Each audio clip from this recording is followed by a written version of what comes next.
खोर्धारे Anand Vihar train रे बसिलु पूरी platform रे ओल्हेलु।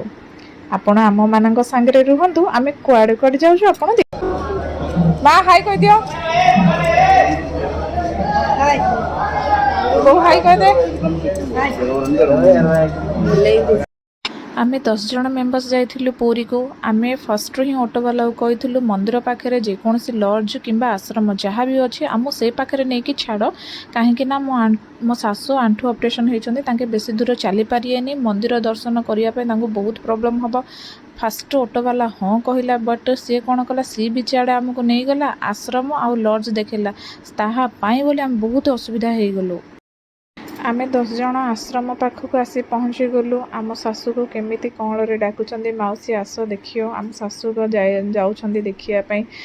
सासु जाइकी देखिकी आसला भितर आमे सब प्लान कलु नाही आमे इठी रहिबुनु बहुत हैरान हो जिवु। आमे समस्त भाबलु नाही मंदिर पाखरे ही जेकोसी गोटे रूम नबु जा फल माँ को सेफ्टी रहिबो आम समस्त को सेफ्टी रहिबो। हेले आश्रम वाला को तो कौन हेले गोटे रिजन कहियार अछि मु कहिली सासु को नाई माँ आज आमे दर्शन करिया राति रे ही पळेबा एमिति कहंतु कहले आमे तांके आउ किछि कहि परियानी हमको। तो सासु मध्य कहले हो तो तू जेमति कहतु सेमति मो प्लान रे कहिबी सेमति कहला परे ओके बोले आज्ञा से आश्रम रेट मध्य बहुत उच्चा न कहले बहुत भल हबो काहेकि ना आमे गोटे दर्शन स्थान को जाउचे काहा को का विषय सेमति कहिबाटा भी ठीक नुह किंतु आज्ञा बहुत लुटुचंदी बहुत बहुत ना तू चल सीधा चले चले अरे बोले कोइले ना भितर पळेला बोले बड स्पीड ऊपर। हां नमस्कार हम पूरी आइजो ए जे ब्लॉगिंग करते से पास होते ना ए रे जिनचले कानो तो हां बस दिबा भितर बस तो तुम दीदा बस तो रूम देखिबे ना ना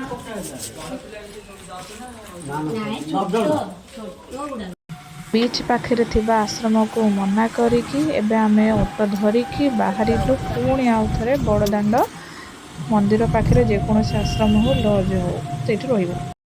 बड़दाण्ड रे पहुँचला बेलू 5:30 आमे सकाळ 4टा राति जर्नी करूछु केही भी खाइनु किछि नाही। फास्ट बड़दाण्ड रे ओल्हु फास्ट मीटिंग करछन समस्ते फास्ट खाइ दबा तापर रूम नबा फ्रेश अप हबा राति 10टा बजे मंदिर दर्शन करिया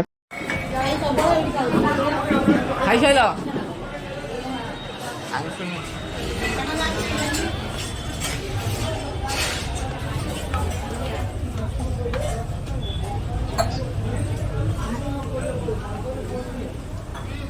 खाया केन लगला बढ़िया लगला चलेगी क्या बोला था बढ़िया लगला यार को मिले चला यार माने ब्लॉग वो चाड़ी में देखी मैं मो फील होल केन लगला भाई ना चली के आइला खाइला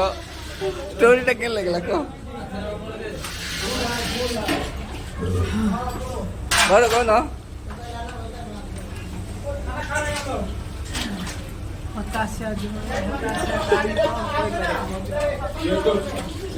YouTube चैनल राइट पिन बोजा पापड़ काट दे 5-0 ओके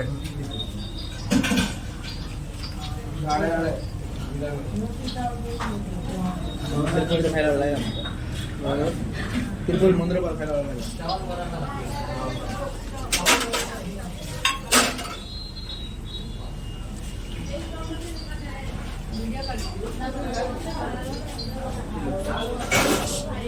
ए भल रखा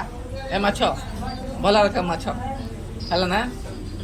मंदिर अलाउ नहीं माछ ना ए